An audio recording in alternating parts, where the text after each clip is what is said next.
Agora nós vamos falar de sexo, porque antes do programa... Isso, Reginaldo. Vai, Reginaldo, dá o clima. Um pouco de clima nesse programa. As professor gosta. Isso é da minha época. Revelações.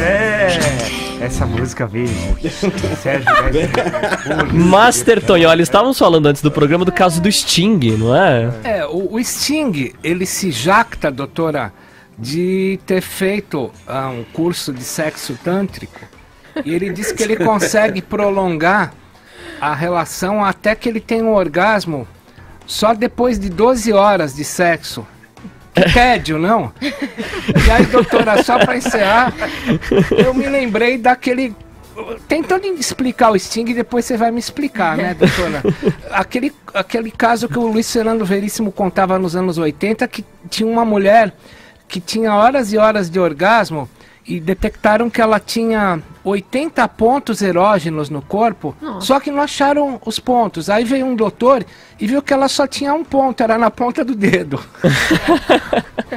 Doutora Paula Napolitano, psicóloga clínica e terapeuta sexual, sempre aqui participando do Morning Show. Doutora, bom dia, obrigado aqui pela participação. Bom dia, é um prazer. Tem o caso, além do Sting, da cantora Aline Rosa, ex-Cheiro de Amor. Ela esteve no programa do Porchat na última segunda-feira e ela disse ser adepta do sexo tântrico e declarou: um terapeuta faz uma massagem e você tem um orgasmo de 50 minutos. Você tem um suspiro ou outro sem orgasmo, mas é uma loucura. Existe um negócio desse pra você? É pra chamar o Procon, né? A gente precisa entender algumas coisas, né? O primeiro, o que ela tá considerando como orgasmo? Porque o orgasmo, muitas vezes, as pessoas têm uma certa dificuldade em explicar o que é e usam um padrão meio qualitativo para explicar o que é orgasmo, né?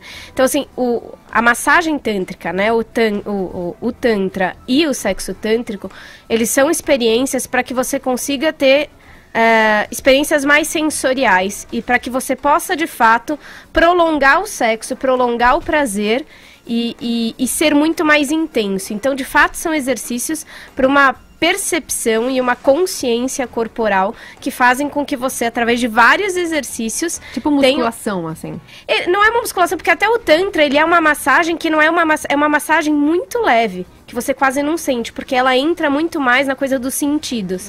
Porque o que eles dizem é que a gente, na nossa sociedade, usa o sexo de uma maneira muito errada. Doutor, então é uma penetração dos sentidos, é isso? É uma boa explicação. Então, e no sexo tântrico, então, não é o mesmo sexo que a gente costuma ver de uma coisa muito intensa, rápida, de penetrações rápidas, de coisas... O sexo tântrico, ele é muito mais lento, ele é muito mais sócio-perceptivo, ele tem umas coisas muito diferentes. E aí o que a gente costuma dizer é que normalmente o que as pessoas têm num sexo tântrico, que é o que ela disse, podem ser múltiplos orgasmos. Então ela entra no orgasmo, ela continua no prazer, aí depois ela entra no orgasmo de novo, continua nesse prazer alto. Então é um prazer pelo corpo inteiro. Não é um orgasmo de 50 minutos, porque o corpo não aguentaria. Fisiologicamente, o corpo não aguenta essa quantidade de tempo num orgasmo, porque são contrações de toda a sua musculatura pélvica e o corpo não aguentaria. Agora, múltiplos orgasmos e um prazer extremamente alto com esse tempo todo, aí mas a gente... Mas você não aguentaria, teria. O que aconteceria com o corpo? Ele entra numa exaustão, né? Então, pensar que você está fazendo uma musculação, que você não para um minuto essa musculação, com um peso super grande, porque é uma contração... Seria um desmaio. Provavelmente um desmaio, uma situação que ela não controlaria mais os músculos, coisas nesse sentido. Então é muito mais qual é a sensação, o que é o orgasmo e dos múltiplos orgasmos. Assim como no caso do Sting, por exemplo, que a ideia é que os homens no sexo tântrico realmente conseguem inibir a ejaculação e inclusive ter vários orgasmos sem ter tido ejaculação. Ele diz que faz exercício para próstata. Aí, doutora, tem até aquela piadinha, né, que mulher americana ateia, que não crê em Deus, não tem orgasmo porque não pode falar God. Ai, meu Deus. Agora é trocadilho em inglês, né? É uma nova forma. Agora, doutora, nesse caso, ao falar isso, expor alguma coisa que talvez, como você disse, é uma percepção dela e talvez quando ela fala que tem um sexo ou um orgasmo prolongado por 50 minutos, ela cria uma certa frustração nas pessoas que não conseguem fazer isso. Pô, mas só eu que não. Qual que é a questão? Esse tipo de afirmação, ela ela cai de uma maneira controversa entre as pessoas, não? Fica uma coisa, principalmente que a gente sabe que o orgasmo não é uma coisa tão fácil de atingir, né? Tem muitas mulheres que têm muita dificuldade em chegar em qualquer orgasmo, ou que nunca tiveram orgasmo, mas assim, é uma prática, né? O tantra, o sexo tântrico é uma prática, é um exercício e é outra visão de sexo, não é a mesma realidade do que a gente tem como a gente enxerga. E na verdade é muito mais em foco do prazer e não necessariamente enxergar o orgasmo, né? Agora, as mulheres, realmente, de modo geral, têm uma dificuldade porque a gente vive numa sociedade de uma repressão sexual ainda muito grande, principalmente com as mulheres, em que grande parte delas ainda não conhece o próprio corpo, não tem um autoconhecimento corporal legal, não se masturba e quer que alguém dê prazer a ela. E o prazer, ele não chega de alguém dando prazer. A gente precisa saber como se dá prazer, quais são as partes do corpo, pensando nas áreas erógenas, nas áreas de prazer. Então, e toda uma repressão que existe, né? De eu não posso sentir, eu não posso me entregar, é errado, é feio. Por mais que conscientemente a gente não traga isso, tem muito no inconsciente essa ideia de que eu não posso ter essa entrega total, que, né, e essa coisa de se permitir chegar até esse ponto, né? Então, realmente é uma coisa que só essa manchete, 50 minutos de orgasmo, fica uma coisa um pouco frustrante para muita gente nesse sentido, né? Uma grande lorota, né? Alguma pergunta, professor? Nenhuma. Não, nenhuma. Tanto não. Deixa pro Tonholi, transfiro a minha pergunta pro Tonholi. Professor Vila, como a doutora acabou de falar que o autoconhecimento é um preparo, e então acho que não há vergonha nenhuma os adolescentes continuarem, não sei se sou adolescente, mas olhando para a mão direita e falar, às vezes eu acho que eu te amo, às vezes eu acho que é só sério. Mas com certeza, isso é uma coisa muito importante, né? Até, inclusive, pessoas casadas e tal, falam assim, agora eu não preciso mais me masturbar, não preciso mais... Não, pode continuar, porque uma coisa é uma coisa, outra coisa é outra coisa. São prazeres completamente diferentes. E esse autoconhecimento, principalmente para as mulheres, ele é extremamente importante, né? Porque o homem já tá lá com o pênis participando dele o tempo todo no dia, água caindo, prazer, roçando na... Então, o homem desde pequeno já vai entrando nesse prazer do pênis e a mulher a ser escondida da vagina, não tocar a vagina. Então, esse conhecimento de olhar a vagina, saber como se tocar, é extremamente importante para essas mulheres. Agora, de modo geral, só pra gente entender, o orgasmo, para as mulheres que agora acham que não tiveram orgasmo, porque não tiveram de 5 minutos, por exemplo, o orgasmo, ele costuma durar menos de 10 segundos, tá? Então, pra gente deixar claro que o orgasmo é uma coisa que você chega no pico do prazer, tem pequenas contrações e dá um relaxamentinho que você fala, tá bom agora, fica até meio sensível. Tá certo, então. Tal. Paulo Coelho escreveu aquele livro 11 minutos, ele disse que uma relação sexual não passa de 11 minutos. Você acha que tá certo? Tem algumas pesquisas que falam mais ou menos nessa faixa etária. Agora, a gente tem que entender, relação sexual está partindo de que momento? Se você está começando da penetração até o fim da penetração, se está incluindo preliminares, mas a gente tem que tirar a questão de tempo e focar na questão de prazer e de qualidade, né? Este é o Morning Show ao vivo aqui em toda a rede Jovem Pan, conversando com a Paula Napolitano. E a Carol tem mais um assunto, um tópico dessa conversa, né, Carol? Pois é, a gente ontem discutiu aqui no Morning Show sobre a questão do teste rápido para HIV, que agora vai chegar em todo o país, qualquer farmácia vai ter, então o acesso a isso é muito mais facilitado. Ao mesmo tempo, a gente tem a questão de que a pessoa vai receber possivelmente um resultado positivo, vai fazer o que com aquilo, né? Como é que ela digere essa baita notícia que pode ser uma sentença para muita gente, já que não tem nenhum médico, nenhum intermediário para passar essa notícia. E aí ontem a gente conversou com o infectologista Jean Goldstein, aqui do Emílio Ribas, que falou que isso é importante ao menos para chegar o diagnóstico para pessoas que nunca teriam, né? Não tem um centro de referência para fazer um exame e tal. Qual que é a sua opinião sobre esse assunto, Paula? Na verdade, é bem importante, porque de fato as pessoas, grande parte das pessoas, a gente já sabe que o HIV tem aumentado, e mesmo assim é preocupante mais ainda, porque a gente sabe que muita gente nem sabe que tem o vírus, e tá aí transmitido, então de fato o número que a gente tem nem é o número verdadeiro. Então, para as pessoas poderem ter um acesso mais rápido, uma coisa mais facilitada, numa farmácia, que as pessoas costumam ir de modo geral para qualquer outra coisa, é uma coisa muito importante para a saúde de modo geral da população, né? E aí poder fazer um tratamento, porque hoje a gente é referência no tratamento de HIV/AIDS, né? Então, quando a pessoa, hoje não é mais uma sentença de morte, pelo menos, né? Porque a pessoa tem toda uma possibilidade de tratamento, mas é muito importante que ela saiba e que vá atrás de tratamento, até para, inclusive, se cuidar e não prejudicar mais outras pessoas transando sem camisinha e não sabendo que tem um vírus, né? Então é muito importante, mas a gente precisa ter cuidado porque tem algumas regrinhas, como qualquer medicamento, qualquer coisa, a gente tem que fazer de acordo com as regrinhas, né? Então você só pode fazer o exame 30 dias depois de ter tido a relação sem proteção.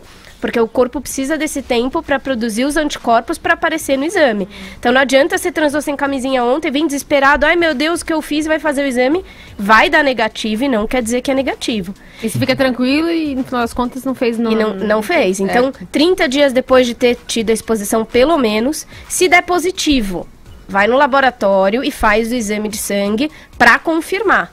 Se der negativo, legal, ótimo, mas ainda assim eles recomendam que depois de 30 dias você faça de novo e depois de mais 30 faça de novo, para ter segurança que são 120 dias de que realmente não tem anticorpo no seu organismo, né? Então a gente tem que usar de maneira adequada, né? Ainda sobre AIDS, tem uma outra notícia aqui, doutora. O empresário Renato Peixoto Leal Filho, de 43 anos, se apresentou ontem à Justiça no Rio de Janeiro, inclusive o Rodrigo Viga deu a notícia na programação. Este cidadão que vocês estão vendo a foto aqui, quem nos assiste pelo YouTube. Ele foi denunciado por lesão corporal gravíssima por tentar contaminar parceiras sexuais com o vírus HIV. Ele fazia sexo sem preservativo, mesmo sabendo-se portador do vírus, e depois só informava as suas condições às mulheres, mas só depois. O caso veio à tona há 2 anos, quando uma das vítimas procurou a polícia para denunciá-lo. Elas disseram que ele marcava encontro via redes sociais com as mulheres, depois a convencia a ter relações sem proteção. Dizia que queria marcar a vida da parceira. Bom, inclusive teve em São Paulo o caso do Clube do Carimbo, algum tempo aqui em São Paulo, e agora este caso do Rio de Janeiro, Tonholi. Não, eu quero lembrar um dos ídolos das esquerdas, o filósofo Michel Foucault, quando contraiu AIDS, em 83, ele saiu deliberadamente contaminando pessoas, tá? E escreveu pouco antes de morrer, ele morreu de AIDS. A morte é a última fronteira da vida. Um dos maiores filósofos da esquerda é o pai do Clube do Carimbo. Bom, doutora, isso mostra que até uma pessoa que não aparentava estar doente, a gente está vendo aqui pelas fotos, né, é considerado bonito nos padrões de qualidade de beleza, mas a importância de sempre usar camisinha, né? Exatamente, porque cara não quer dizer nada, né? Isso a gente tem que lembrar o tempo todo, porque isso ainda acontece. Às vezes eu vejo no consultório ou pessoas conversando e falam assim, mas é que ele era amigo de amigo, tem um nível social legal, tá, não sei. Isso não quer dizer nada, né? Absolutamente nada. Qualquer pessoa que tenha relação sexual sem camisinha pode, tanto que algumas mulheres e homens casados pegam às vezes dos seus parceiros e assim por diante, né? E isso que ele fez, de fato, tem infelizmente vários casos acontecendo nesse sentido.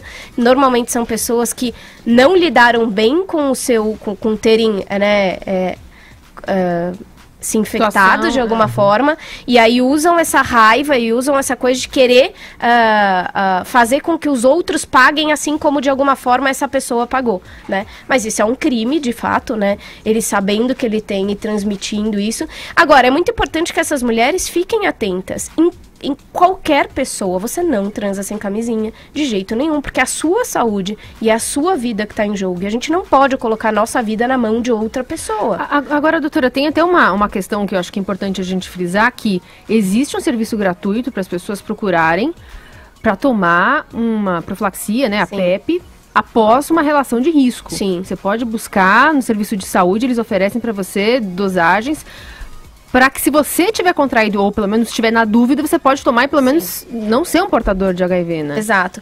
Então a gente tem hoje muitas ferramentas para isso, né? Então, se a pessoa, principalmente nesse caso que ficou sabendo logo depois que a pessoa era portadora de HIV, então tem que procurar os serviços. Quanto antes é melhor, mas tem quanto antes horas, colocar, né, que você pode... Quanto antes colocar, assim como a pílula do dia seguinte, muitas vezes, quanto antes você for tomar, mas todas essas medicações, todas essas questões têm efeitos colaterais, têm risco. riscos. Então, por isso que a prevenção é a melhor saída sempre. E aí a gente considerar que sem saúde a gente não tem nada. E que a gente precisa considerar a nossa saúde o bem mais precioso que a gente tem.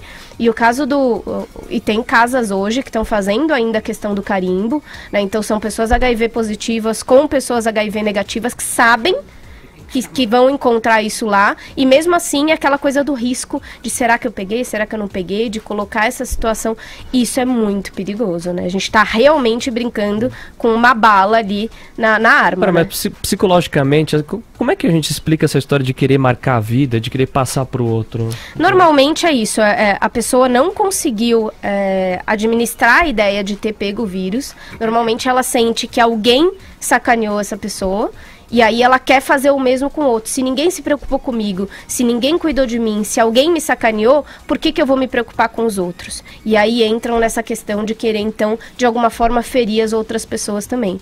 Então, muitas vezes a terapia ajudaria a pessoa a lidar de uma maneira melhor com isso, porque ainda é muito forte, principalmente no caso dele, que provavelmente foi o que você falou, é bonito, tem um nível socioeconômico talvez bom, e aí entra as coisas, por que comigo? Alguém me sacaneou, e aí entra no processo de raiva e de querer colocar essa raiva pra fora, né?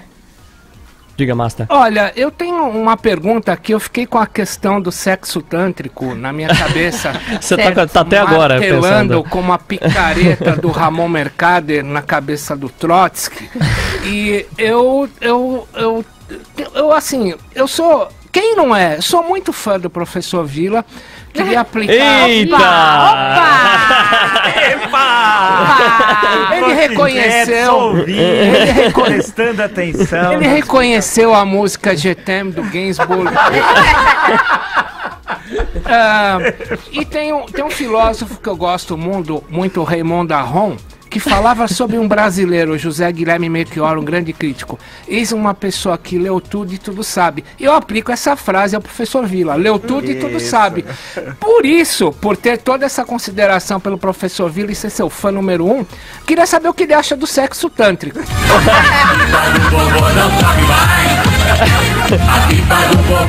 deixa a doutora Patrícia resolver explicar pra nós. Olha, tem até Esse é bom, hein? Esse é amigo, hein? Imagina se não fosse, né? Imagina. A doutora Paula vai explicar e fala pra nós aí, porque eu só tô ouvindo. Agora é estranho, essa questão do carimbo, agora falando sério, que a doutora Paula estava explicando pra nós aí, é um negócio terrível, né? Porque é incrível essa questão da experiência limite, né? Uma coisa assim inacreditável, né? Quer dizer, a pessoa sabe que tem, vai e faz, o outro sabe também. Parece o roleta russa, né? Aquela Exatamente. coisa da roleta russa, tá? Um negócio assim terrível, desculpa, estava longe do microfone. Então é um negócio assim, inacreditável, quer dizer, a que ponto chega, né, o ser humano e tal, né? Existe algum viés de prazer no sofrimento do outro?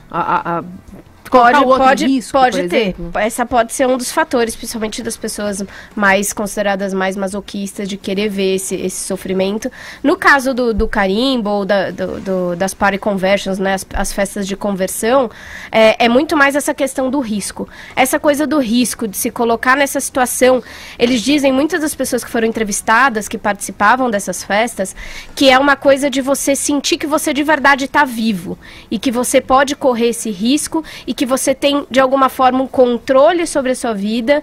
E muitas vezes, alguns casos, pessoas que estão deprimidas, pessoas que de alguma forma gostariam de se suicidar e não têm coragem, e aí entram no risco de pegar uma doença que seria, entre aspas, letal, né? Então tem vários motivos, é bem complicado, obviamente, né?